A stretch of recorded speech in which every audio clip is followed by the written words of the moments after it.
What kind of father just drives away from his own house because his 8-year-old begs him not to go home? How do you stay calm when you watch police cars and a strange man's car pull into your driveway minutes after your wife's plane takes off? And how do you answer when the same woman later stands in court and calls you a dangerous kidnapper, while you quietly hold the recording that proves she planned it all? Before we dive deeper into this story, I have one small request. Please subscribe, drop a like, comment, and hit that hype button to boost this channel so more people can discover these incredible Reddit stories. My name is Ethan Cole, and the day my 8-year-old told me we could not go home started like any busy travel morning. I was in the kitchen early, moving on autopilot, cracking eggs into a pan, making toast, packing Mia's small lunchbox, even though she would not need it on a Friday afternoon. My hands did the work while my mind ran through the list Laura had sent to my phone the night before. She wanted her suitcase by the door, the car gassed up, the parking app ready, and a photo of her and Mia at the airport so she could post it with some caption about balancing motherhood and a big career. I told myself that this was normal for her now, that image work was part of the job. Still, the way she had typed one extra line about hoping I would at least get this right stayed behind my eyes. Mia shuffled into the kitchen in her socks, hair messy, still warm from sleep. She climbed onto one of the stools and leaned her head against my arm while I flipped the eggs. I kissed the top of her head and told her that her mom's flight was early and we had to keep moving. I did not repeat Laura's words. Mia did not need more tension. She just nodded and asked if we would watch a movie together when we came back from the airport. I said that sounded good. Laura came in 15 minutes later, phone already in her hand, suitcase rolling behind her. She wore a fitted blazer and dark jeans, the look she used when she wanted to seem casual but still expensive. She barely looked at the food on the table and went straight to the coffee machine, muttering about an early Zoom call she had to join from the airport lounge. She said she hoped I remembered the right terminal this time and that she did not want to run through the building in heels again. Her tone turned my help into a test I had already failed. I told her the terminal details were already in the app, and she just shook her head as if she did not fully trust me. Before we left, her mother called. The phone was on speaker on the counter. Her mother asked if everything was ready, then cracked a joke about me needing a checklist just to handle one morning. She said that at least Mia had one real adult going on the plane. Laura did not defend me. She made a weak little laugh that hurt more than any direct insult. Mia looked down at her cereal bowl, pushing a loop around with her spoon. I pretended I had not heard the joke and checked the clock. We were on schedule. In the car, Laura sat in the front passenger seat, still tapping on her phone, while Mia sat behind her with her tablet. I drove the familiar route to the airport, calling out the exits and lanes more for myself than for anyone else. Laura told me, in that flat voice she used during work mode, that she had a full weekend of meetings and dinners and that she needed us not to bother her with constant updates. She said I could send one photo of Mia each day, but not to spam her, since she needed to look focused on work, not like a distracted mom. I said I understood. It was not the first time she had framed us as noise. Mia stayed quiet in the back, watching the landscape slide by. At the drop-off lane, the airport chaos wrapped around us. Cars pulled up and honked, luggage wheels clattered on the pavement, and loudspeaker announcements echoed under the overhang. I parked near the curb, helped Laura lift her suitcase from the trunk, and tried to keep things neat so she would not snap about scuffs on her bag. She bent down, gave Mia a quick hug, and told her to be helpful while she was gone. She leaned near my ear and reminded me not to make a scene if Mia got tired or upset, and said she needed calm energy from me, not questions. In front of a pair of coworkers who passed with their own bags, she wrapped an arm around my shoulders in a stiff half-embrace, then pulled away fast. We watched her walk through the sliding doors, her carry-on swinging at her side. I saw her stop once near security, angle her phone, and take a selfie with the bright terminal behind her. She looked like a hero in her own story. I was the unseen driver already backing into traffic. I pulled away from the curb and told Mia we would be home in time for a late breakfast. That was when she leaned forward, close to my seat, and whispered that we could not go home. Her voice was small but clear. She said she had heard Mom planning something bad for us. At first I thought she meant some silly surprise, a prank, or a chore list. I asked what she meant, trying to keep my tone light. She did not raise her voice. She just said that a few nights ago, when she could not sleep, she had walked down the hall to ask for water and heard Mom talking to the man from her office on video. She said Mom stood near her closet and spoke in a low voice about how, when she was away on the trip, some people would come to the house and that Dad would never see you again without someone else there. I felt my grip tighten on the steering wheel. The highway signs blurred a little. I asked her if she was sure she heard that, or if maybe it was about a show. She shook her head hard. She repeated more phrases that sounded too precise for a child to invent. She said Mom talked about reporting you as unsafe and making sure the story is clean. She said she heard the man tell Mom that the narrative has to be clear for the court, and that once it was done, he will only see her with supervisors. Mia did not know what narrative or supervisors meant, but she knew it sounded like losing me.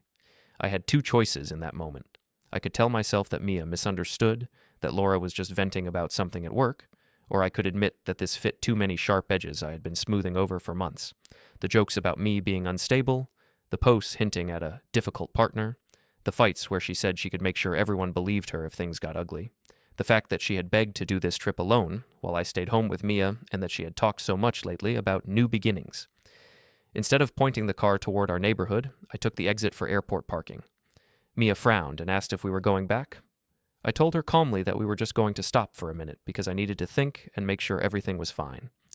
I parked in short-term parking, took a breath, and turned to look at her. Her eyes were wide and scared, not dramatic, just tired. I told her that I believed her, that she had done the right thing, and that I was glad she told me. We walked into a small coffee shop near the parking garage and found a table by the window. The airport roof and road sat behind us like some big metal wave. I bought Mia a muffin and a juice, set my phone on the table, and asked her to tell me again, slowly, what she had heard and when. She told me about the late-night call, about hearing Mom say my full name and the word dangerous, about the man's voice saying it would all be easier if he looks unstable on record. She acted out where she stood in the hallway, how she pressed her ear to the door. As she spoke, small details lined up with my own memories.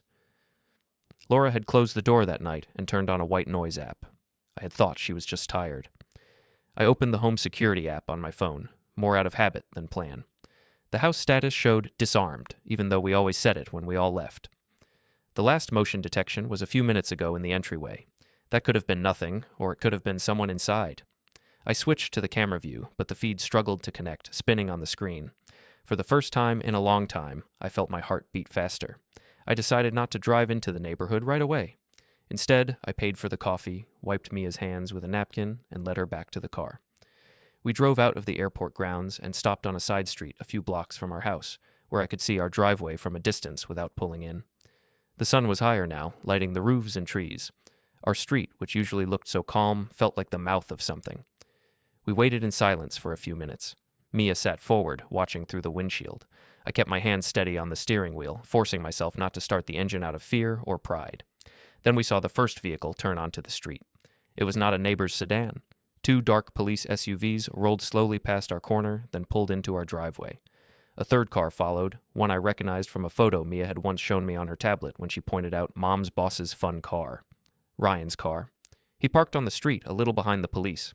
At the same moment, my phone buzzed on the console.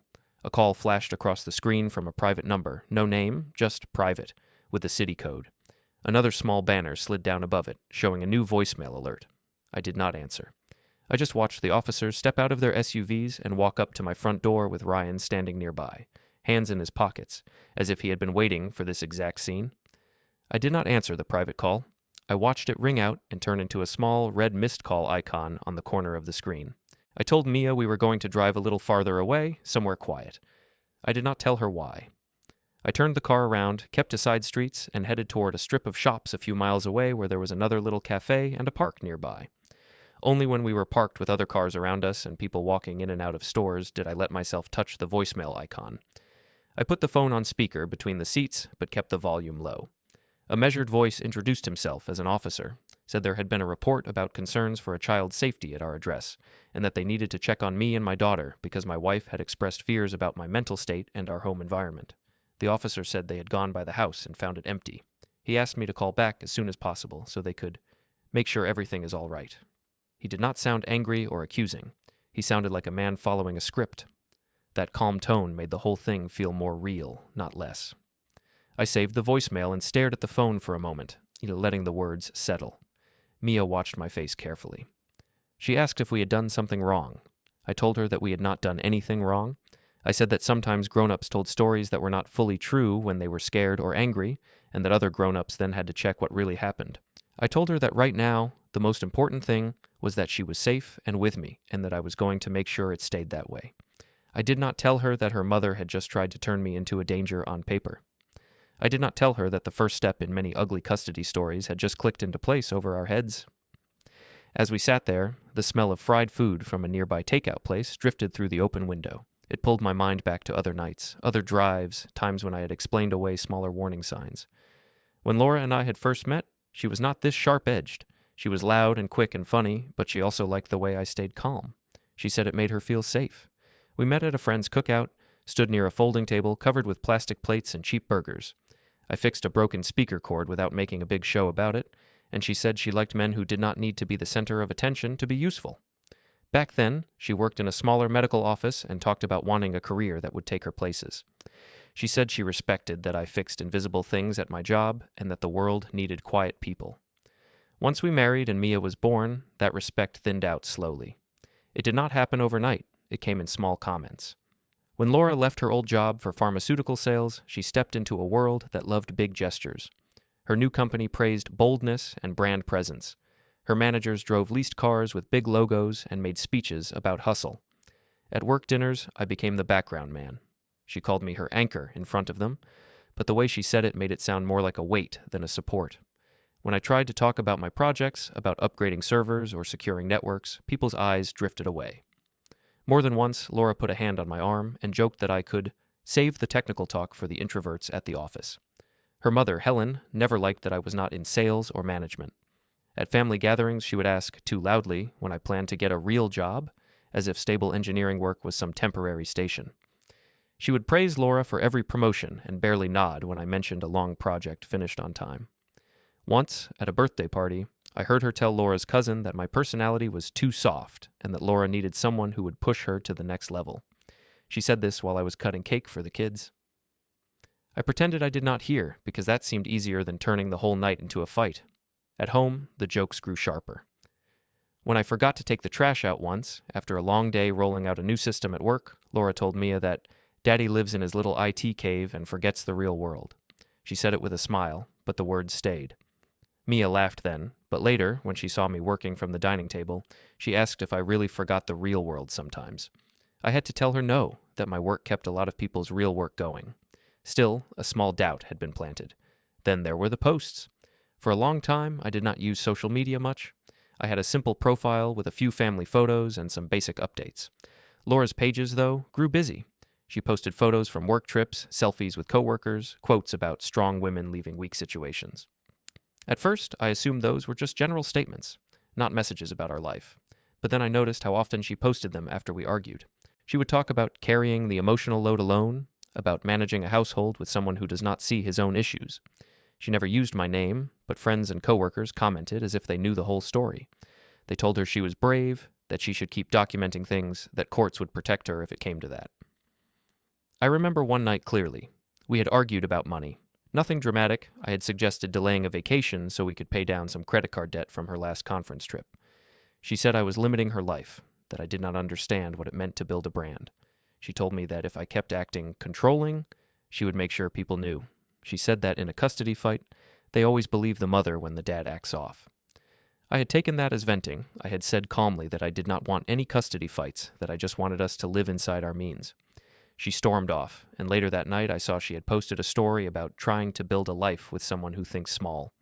I scrolled past it and went back to checking my work emails. I told myself it was just talk. Now, sitting in the car with Mia, with a police voicemail saved in my phone and my own front yard occupied by officers and my wife's boss, it was harder to call it just talk. I opened Laura's profile and scrolled through her recent posts. I saw a photo from 2 days ago, our living room in the background, the caption about getting ready to make hard choices for my child's safety and future.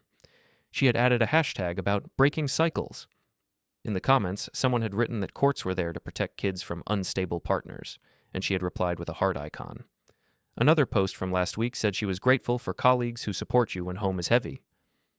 Ryan had commented something about proud of your courage. My chest felt tight, but my thoughts remained clear. Years of reading log files and error reports had trained me to step back and see patterns. The pattern here was a story being built piece by piece, online and offline, with me as the unstable one. The airport trip was not a random business travel. It was a clean moment to be away while someone else activated that story. It was all there if I looked with the same eye I used for work. I had just not wanted to see it. Mia finished her juice and leaned against the window. She asked if Mom hated us. I told her that Mom did not hate her.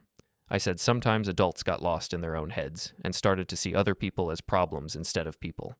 I told her that my job now was to make sure she stayed safe and that the truth stayed clear, even if some people were trying to blur it.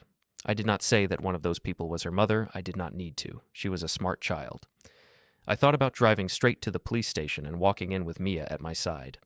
I imagined standing at the desk, explaining calmly that the man they described as barricaded and unstable had been in a parking lot listening to their voicemail while eating a muffin with his child.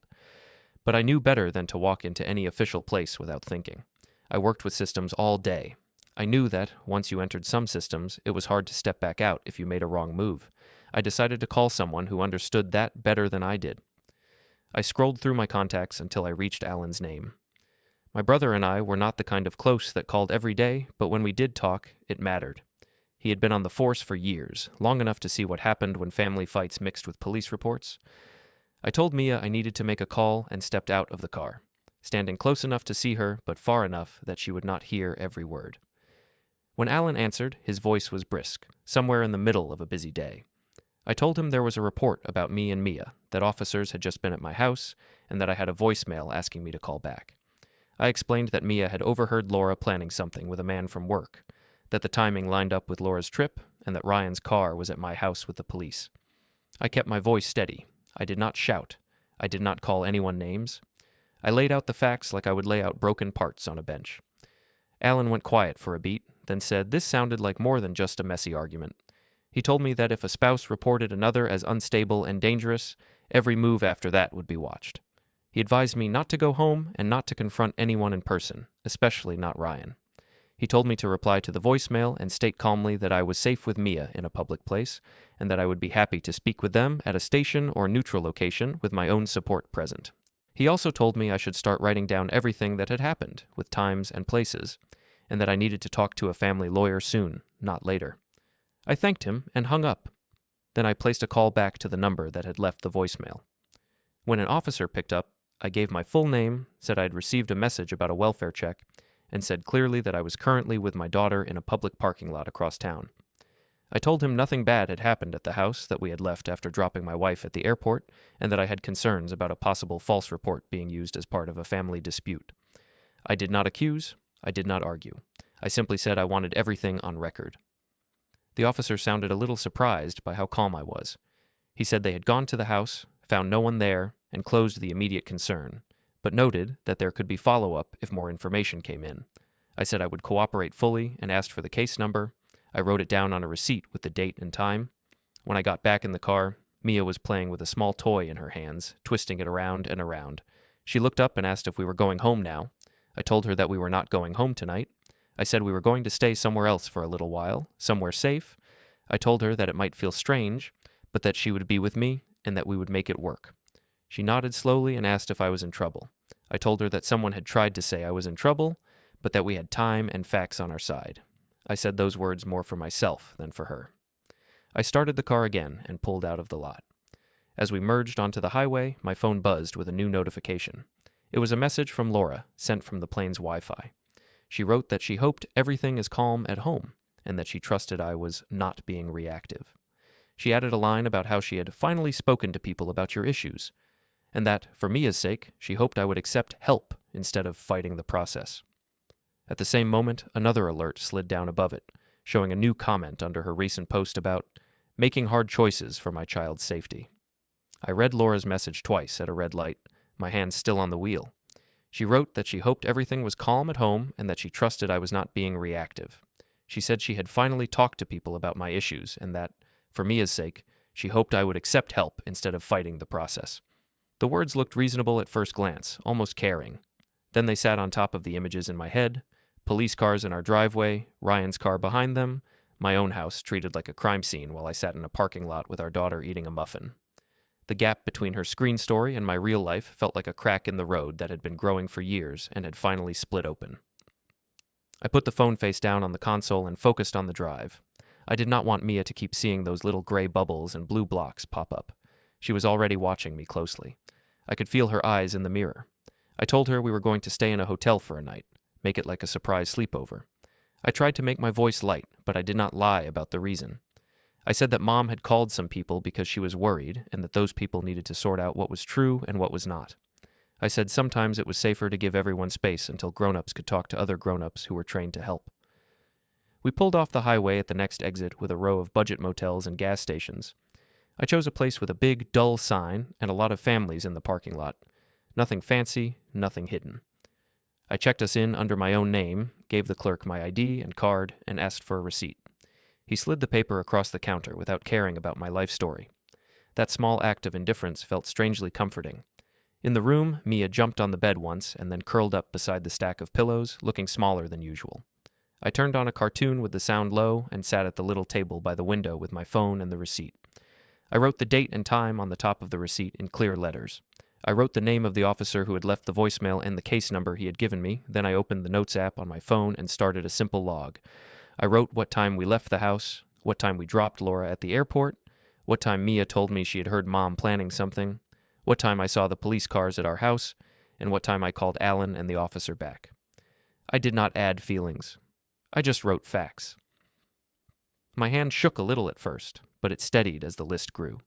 When the cartoon ended, Mia asked if we were going to stay in hotels forever. I told her no. I said this was just a pause, like when my company takes a system offline for maintenance. I could see she did not fully understand that, but the word pause seemed to help. I let her call my brother's wife from my phone so she could hear a familiar voice and know we were not alone. My sister-in-law told her that she had a bed waiting at their house if we wanted it. I could hear the warmth in her voice even from across the room. After Mia fell asleep, her small hand still gripping the edge of the blanket, I picked up my phone again.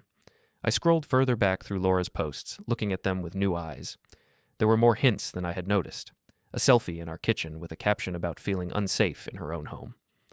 A photo of Mia at the park with a line about doing everything to protect her child from chaos.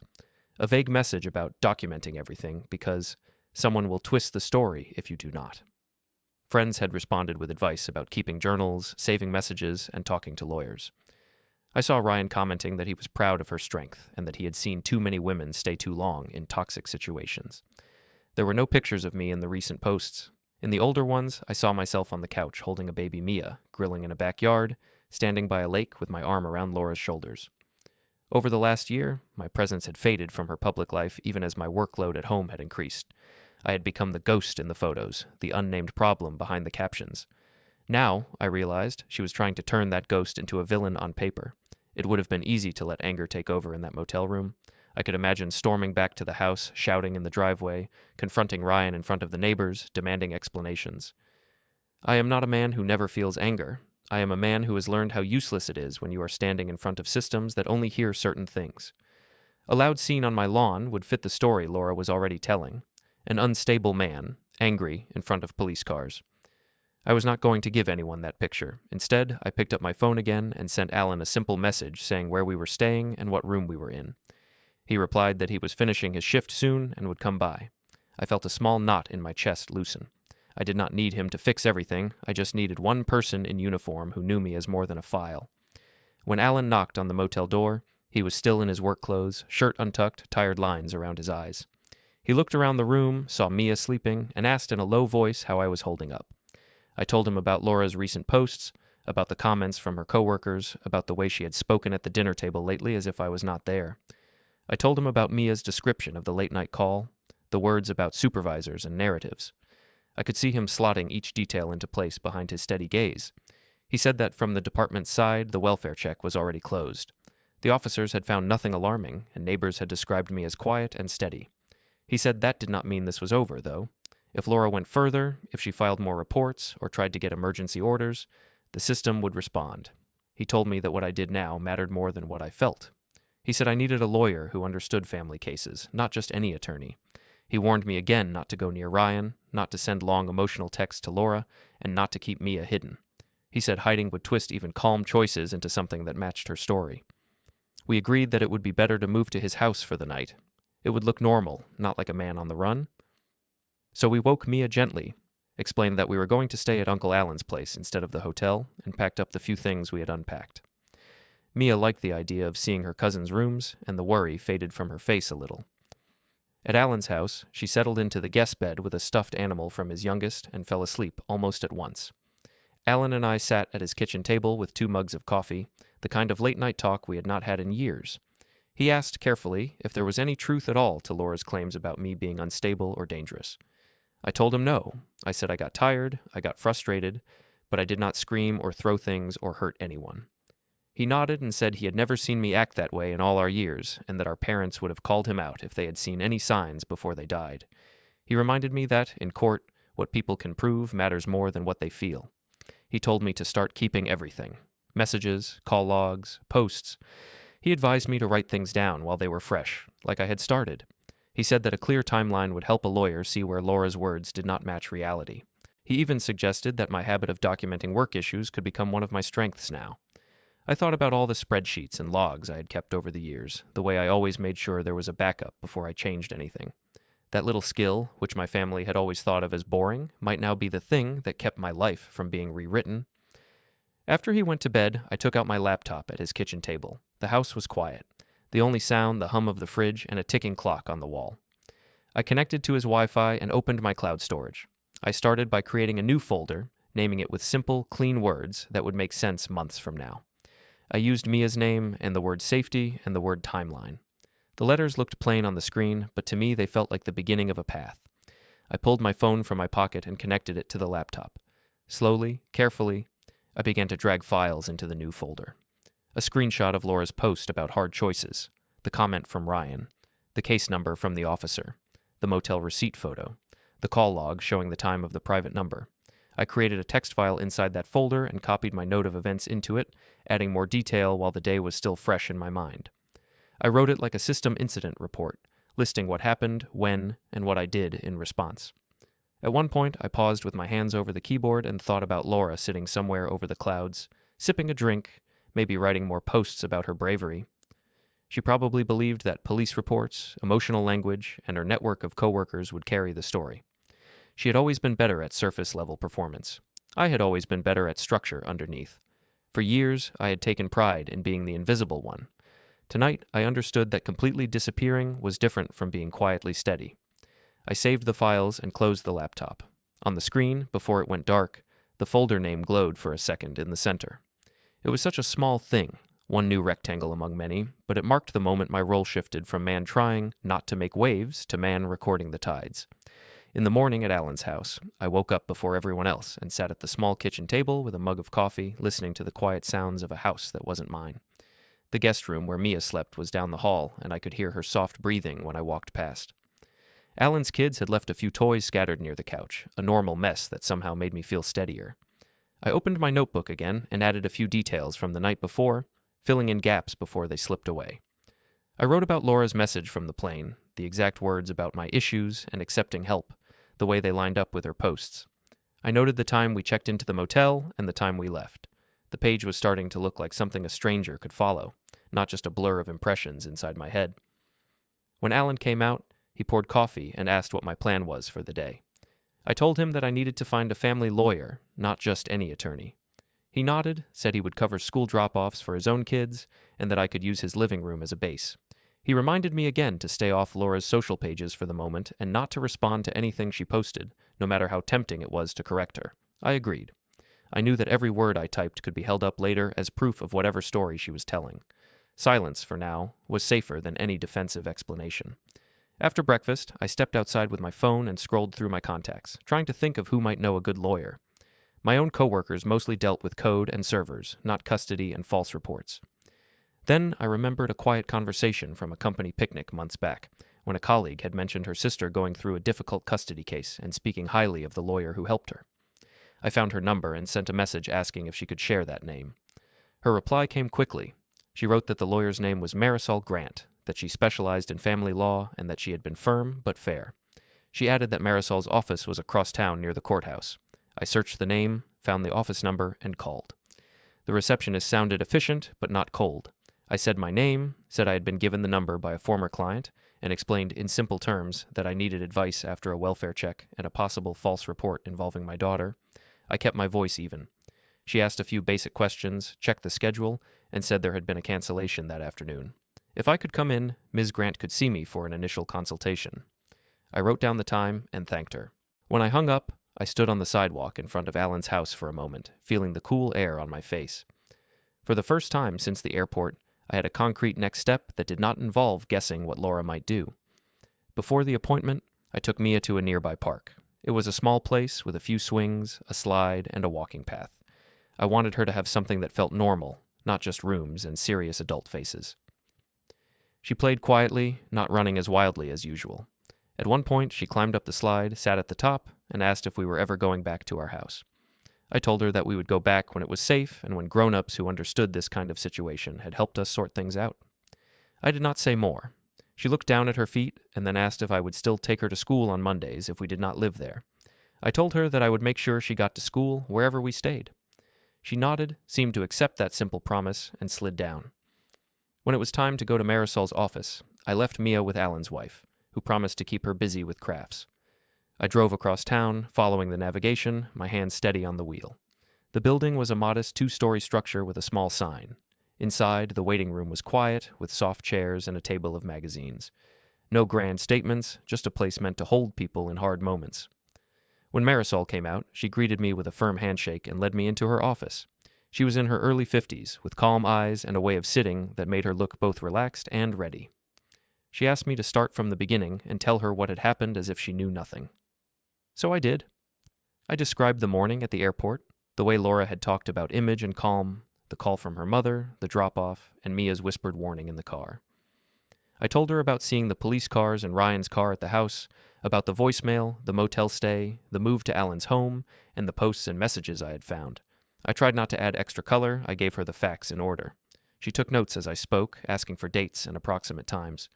When I finished, she summed up what she had heard. She said it sounded like my wife had been building a narrative of me as unstable for some time, both online and with others, and that she had now tried to activate that narrative through a welfare check while making herself physically absent. She said this kind of pattern was not rare in custody disputes, but that it was serious. She told me that, from a legal point of view, the most important things were documentation, consistency, and staying calm. She emphasized that last word more than once. She asked what written or saved evidence I had so far. I told her about the voicemail, the motel receipts, the screenshots of posts, and my growing timeline file. I said I had started organizing them into a folder. She nodded and said that was exactly the kind of method she needed from clients. She did not ask to see everything on the spot.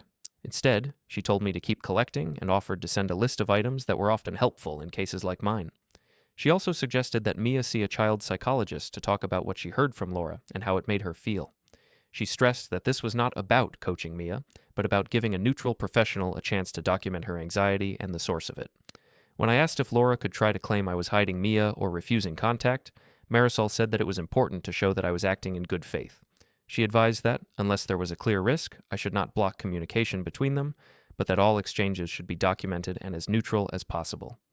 She said if Laura escalated to court quickly, there might be an emergency hearing, and that in such a hearing, judges reacted strongly to clear, simple evidence that contrasted with exaggerated claims. She told me that my job right now was to protect Mia, document everything, and avoid any behavior that could be twisted, no shouting matches, no surprise visits, no angry texts. I already knew that, but hearing it from someone who lived in that world gave it more weight. After I left her office, my next stop was the clinic Marisol recommended for child counseling. I did not schedule a session that day, but I went in person to ask about the process. The receptionist explained that a psychologist would meet with Mia alone for part of the time, then with me, and would create notes about the sessions. I made an appointment for later that week and walked out with a simple card in my pocket. On the sidewalk, I looked at the clinic sign and felt another small shift. For once, the professionals we were about to meet did not start from Laura's story. They would start from what they saw and heard themselves. Later that afternoon, I drove to my office. I could have taken a day off, but staying in motion helped. The server room hummed with its usual low mechanical sound. It was one of the few places where I never felt misjudged. Machines did not care about image. They only cared if the inputs matched the rules. I checked on a scheduled update, replied to a few technical emails, and then, during my lunch break, used my work computer to download copies of my phone logs and back up certain messages to my personal cloud. I did not alter anything. I just exported and saved. I sent myself an email with the case number and a brief note about the welfare check, so there would be a timestamp from a third-party server. In the break room, a coworker leaned over with his phone and said he had seen one of Laura's latest posts. He said it sounded heavy and asked if I was okay. I asked what he meant. He showed me his screen. Laura had written about taking space from toxicity for my child's sake, and finally being brave enough to involve the right people. She had not used my name, but everyone knew who she lived with. The comments were full of encouragement, people telling her she was strong and that her child deserved peace. The words looked clean, almost noble, until you placed them next to a police voicemail that mentioned a calm, empty house. I told my coworker that things were complicated, but that I was handling them. I did not defend myself there. This was not the place to argue with a screen. That evening, back at Alan's house, I sat with Mia on the couch while his kids played a game on the floor. She seemed lighter, watching the game and laughing when the youngest made a silly move. That sound was more important to me than any likes or comments on Laura's posts. After the kids went to bed, Alan and I sat down in the kitchen again. I told him about my meeting with Marisol and the upcoming session for Mia. He listened, then said I was doing the right things. He reminded me that a lot of people panicked and made mistakes when they felt attacked. He said my calm approach would stand out. When I checked my email before sleeping, I saw a message from Marisol. She had sent a short list of documents and items she wanted me to gather if possible. It included copies of any threatening messages, records of my work attendance, any positive references about my role as Mia's primary caregiver, and notes from Mia's school or doctor mentioning my involvement. She also wrote one line telling me not to be surprised if Laura moved fast toward court now that her initial report had not gone the way she expected. She said that when some people feel their story slipping, they push harder. I closed the email and set the phone down on the nightstand. There was a heaviness in knowing that this was far from over, but also a strange sense of direction. For months, maybe years, I had been walking through my own life as if other people's versions of me were more important than what I knew to be true. Now I was starting to see that my habits, logging, backing up, watching patterns, were not weaknesses. They were tools. I was not planning revenge in the loud movie way. I was building a record. The next morning, just after breakfast, my phone buzzed with a call from an unknown local number. I stepped into the hallway and answered. A calm voice introduced herself as an assistant from Marisol's office. She said that Laura had just filed for temporary emergency orders and that the court had scheduled a rushed hearing for the following week at the family courthouse. She told me the date and time and said Marisol wanted to meet again before then to go over everything in detail. As I thanked her and ended the call, I looked down the hall at Mia's small backpack by the door and knew that the quiet folder on my laptop and the files inside it were about to matter more than anything Laura had written on a screen. The call about the emergency hearing came just after breakfast, and for a moment I stood in Alan's hallway with the phone against my ear, staring at the family photos on the wall while the assistant read out the date and time. She spoke in a calm, practiced voice, like someone who knew this was another day at work, not the earthquake it felt like to the people on the other end. When the call ended, I wrote the date and time in my notebook, underlining it once. It felt like circling a point on a map where a bridge either held or collapsed. I took a breath, slipped the phone in my pocket, and walked back into the kitchen where Mia was putting her shoes on. I smiled and told her that I had to go see the nice lawyer again and that Aunt would take her to school today. I did not say the word court. At Marisol's office that afternoon, the air felt a little different. The first time, I had come in with a messy story and loose pieces. This time, I arrived with a folder under my arm and a USB drive in my pocket. She greeted me, gestured for me to sit, and asked if I had been able to gather what we discussed. I placed the drive on the desk and opened the folder. Inside were printed screenshots of Laura's posts and messages, the motel receipt, my written timeline, and the notes from my call with the officer. I also had an email from my manager praising my calm work during a recent outage, and a note from Mia's teacher about me being the parent who usually handled homework questions and school projects. Marisol took her time looking through the stack. She did not rush, did not make approving noises just to comfort me. She asked small, specific questions. When this post was made, when that voicemail was left, where we were at each point. She highlighted certain lines and circled dates. She plugged the USB drive into her computer briefly to check that the files were organized the way she needed. She nodded at the clear folder names, said that most people brought things in mixed piles, and that this would help her show the judge a clean picture instead of a jumble. She reminded me that in an emergency hearing, time was short and every minute counted. She then explained how the hearing would probably go. She said that Laura's side would speak first, telling their version of events, the story of a wife who feared for her child and a husband who acted unstable. She said there would be mentions of social media posts, perhaps vague statements about my moods, and references to the welfare check and supposed disappearance. Then she said it would be her turn. She would not attack Laura as a person. She would simply place our facts next to their claims and let the differences show. She mentioned the motel receipt, the timeline, the voicemail showing the house empty and calm, Mia's account as reported by the psychologist, and the lack of any history of violence or threats. She did not give every detail, she just outlined the shape. I asked her quietly what the best and worst outcomes might be.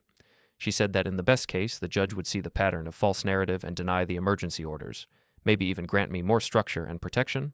In the worst, the judge might split things down the middle out of caution, ordering temporary shared arrangements and further investigations. She said that, either way, this hearing was only the first step, not the final word. She told me that I should not go in expecting complete justice in 1 hour, but that I could expect a fair chance to be seen as I really was. That seemed like a lot, given where we had started. On the morning of Mia's first appointment with Dr. Huang, the child psychologist, I sat with her in the clinic waiting room. The walls were painted soft colors, and there were books and toys on a low shelf. Mia held a small stuffed animal we had picked from the bin at Alan's house. I told her that this lady's job was to listen to kids and help them talk about things that felt heavy or confusing.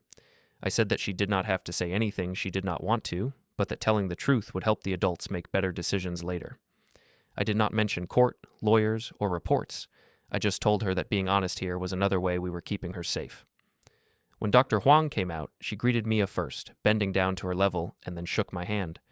She took Mia into a small office while I waited in the hall, listening to the faint sounds of their voices through the door. Sometimes I heard Mia laugh when they talked about school, other times the voices dropped lower. I watched parents walk by with other kids, each family carrying its own invisible story. After a while, Dr. Huang came out and invited me in. She said, in simple terms, that Mia had described overhearing her mother and a man from work talking about a plan where I would be taken away for being dangerous, and that she had clearly connected this to the police showing up at the house. She said Mia was anxious, but very clear on that point. She told me that she would write her observations in a professional note and that, if needed, she could share them with the court through the proper channels. Walking back to the car, I did not feel triumphant. I felt a heavy kind of sadness that things had reached a point where my child needed strangers to help tell her story. At the same time, I was grateful for the fact that those strangers existed and that their pens carried weight in rooms where Instagram posts did not. The days before the hearing passed in a strange mix of normal and not. I still went to work for part of the day, making sure systems stayed up, answering emails, and quietly preparing for a possible leave. My manager listened when I told him I might need flexibility. He said he had read a recommendation about me being the calmest person on the team and that he did not doubt I would handle things fairly. At Alan's house, I helped with dinner, took Mia to school, and brought her back to a place that smelled like my brother's life, not mine. At night, after everyone else went to bed, I sometimes sat in the dark kitchen and scrolled through old photos on my phone, reminding myself that I had not imagined the good years with Laura before things changed. Remembering that kept me from turning this into a simple story of villains and heroes. Real people were rarely that clean. Laura continued to send controlled messages. She wrote saying she hoped I was preparing to receive help and that it would be better for everyone if I did not fight reality. She spoke about the upcoming hearing as if the judge's decision was already made in her favor. I forwarded each message to Marisol and saved it. I did not answer with long emotions. I kept my replies short and practical, saying that Mia was safe, that I would attend the hearing, and that I wanted the truth to be clear for everyone involved. I left the rest of my thoughts in my notebook, not in my outbox. On the night before the hearing, I laid out my clothes on the bed in Alan's guest room. Simple slacks, a plain shirt, clean shoes. I set my folder on the chair, the USB drive in an inside pocket, Marisol's card in my wallet. I checked twice that Mia's school things were ready, because no matter what happened in that courtroom, she would still need her books. I sat on the edge of the bed for a long time with the light off, listening to the house settle. A part of me wanted to send Laura one last message asking her to stop, to meet somewhere and talk like two people who had once chosen each other. Another part knew that those conversations no longer happened safely without witnesses. I chose not to write. The morning came whether I was ready or not. Alan drove us to the courthouse in his car, insisting that he wanted to be there. Mia sat between us in the back seat, hugging her stuffed animal. I could see the nervous energy in the way she swung her feet, but she stayed quiet. In front of the building, Alan told her that he would take her to a separate waiting room while I met with the judge and the lawyers, and that no one would take her anywhere without me or him knowing. Hearing that from someone in uniform seemed to relax her shoulders a little. The family court building looked like any other government structure from the outside. Gray walls, glass doors, a flag. Inside, though, the air had a different weight. People sat on metal benches in the lobby, some holding files, some holding hands, some staring at the floor. There were signs on the walls about mediation, children's rights, and legal resources. Marisol met us near the entrance, dressed simply, holding her own folder. She crouched down to say hello to Mia and then led Alan and me to a quieter corner. She went over the plan once more in plain language. She reminded me that I should not react visibly when Laura spoke, no matter what she said. She said judges noticed who breathed, who listened, who waited their turn. She told me again that our evidence was strong, but that courts moved slowly and did not like drama. She asked if I had any last-minute questions. I shook my head. My questions were no longer about what to do. They were about why we were here at all, but no courtroom could answer those. A few minutes later, I saw Laura walk in through the main doors. She wore a fitted blazer and carried a neat handbag. Ryan walked slightly behind her, in a suit that looked expensive, and Helen followed with a tight expression on her face. They looked like they were arriving at a serious meeting, not at the scene of their own story being examined. Laura glanced around the lobby, her eyes landing on me for only a second. There was no nod, no softening. She turned her head away and spoke to her lawyer instead. Mia went with Alan toward a side room where someone from the court would sit with her later if needed. I watched her small figure disappear through a doorway, her stuffed animal tucked under her arm, and reminded myself that everything I was about to do was for her. Not to win points, not to hurt Laura, just to keep Mia from being used as a piece in someone else's game. A clerk stepped out from a hallway door holding a clipboard. She called out a case number and our last name. Her voice was clear but not loud. It cut through the murmur in the lobby like a small bell. Marisol touched my arm lightly and nodded toward the doorway. I picked up my folder, felt the weight of the papers inside, and followed her. As we walked down the short corridor toward a small hearing room, I heard the door close softly behind us, sealing out the lobby noise and leaving only the quiet, heavy air of the place where all our stories would have to stand next to the facts. The hearing room was smaller than I expected, more like a large office than a courtroom. There was no jury box, no drama, just a long table in the middle, a few chairs, and the judge's bench raised slightly at the front. The judge sat there already, reading from a file, glasses low on his nose. He looked like a man who had seen too many people bring their worst selves into small spaces. On one side of the table, Laura sat with her lawyer and Ryan just behind them. On the other side, Marisol sat beside me, our folders neatly stacked. I felt my heart beat in my throat, but my hands stayed steady on the table. The judge asked the lawyers to introduce themselves and confirm who was present. Laura's lawyer spoke first, clear and confident, giving both their names and calling Laura a concerned mother. Marisol followed, stating our names and saying she represented me and was here to respond to emergency claims about my mental state and my daughter's safety.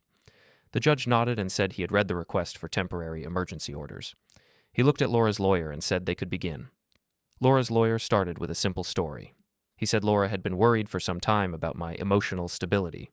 He said she had seen me withdrawn and unpredictable, and that my behavior had become a risk to our daughter. He spoke about the fact that she had gone on a business trip while fearing what might happen at home, and that she had finally found the courage to speak to the police and the court. He described the welfare check as a step taken only out of concern. Then he gestured toward Laura. She folded her hands, fixed her eyes on the judge, and said in a quiet voice that she loved Mia very much and had tried for years to support me through my issues. She said she had walked on eggshells, afraid of my moods, and that she had only contacted authorities when she felt she had no other choice. She did not mention any specific event where I hurt anyone, because there were none, but she used broad words like volatile and unsafe energy.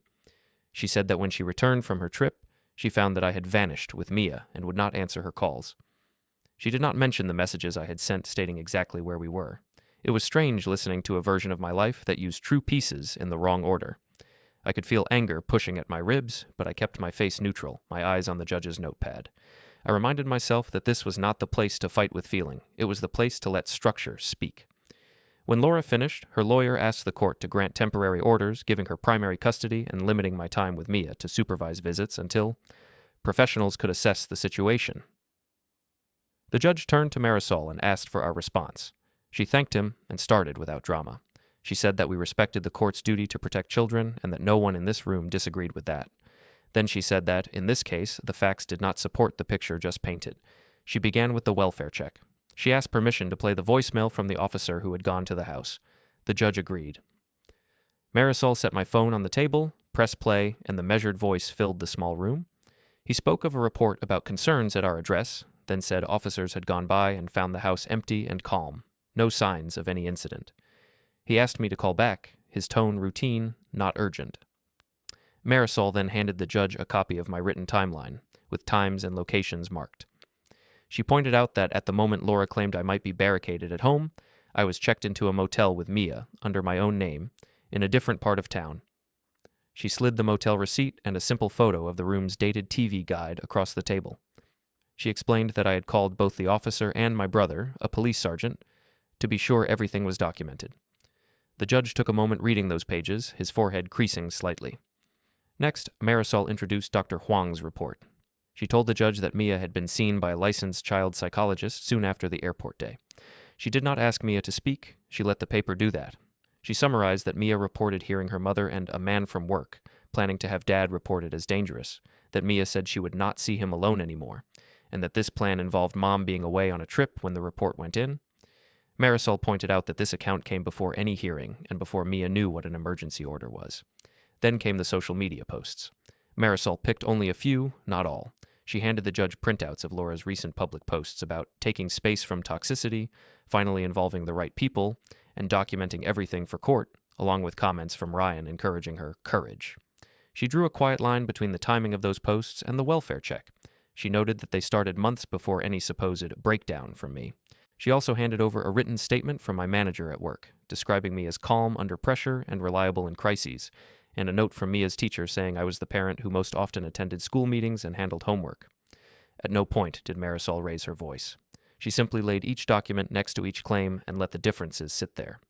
She reminded the judge that there was no history of police calls about me, no past reports of violence, and no evidence that I had ever harmed or threatened Mia or Laura. She said that someone had clearly been building a story and that the court had to decide whether that story matched the facts. She finished by saying that my main request was simple: stability for Mia and protection from further false reports. The judge leaned back, silent for a long moment.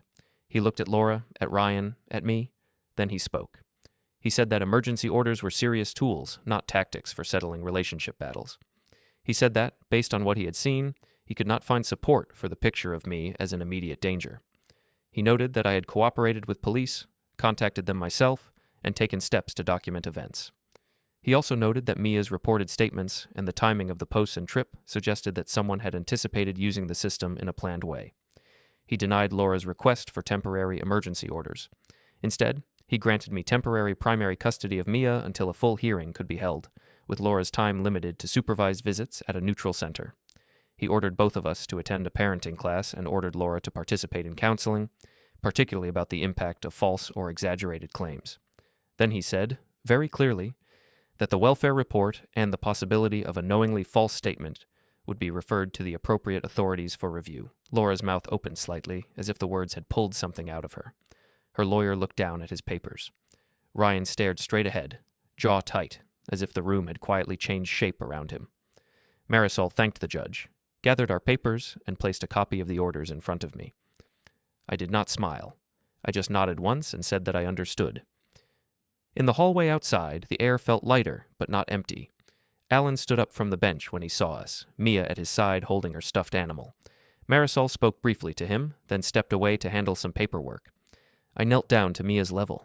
She asked in a small voice if we were going home now. I told her yes, that we were going to a home where she and I would be together, and that grown-ups had listened to the truth today. As we walked toward the exit, a court officer handed Laura a stack of papers and spoke to her in a low voice about the referral for her report. I did not stop. I did not gloat. I held Mia's hand and pushed open the heavy glass door. Outside, the sunlight hit my face, bright and real, and for the first time since that airport drop-off, I felt the ground under my feet belonged to me again.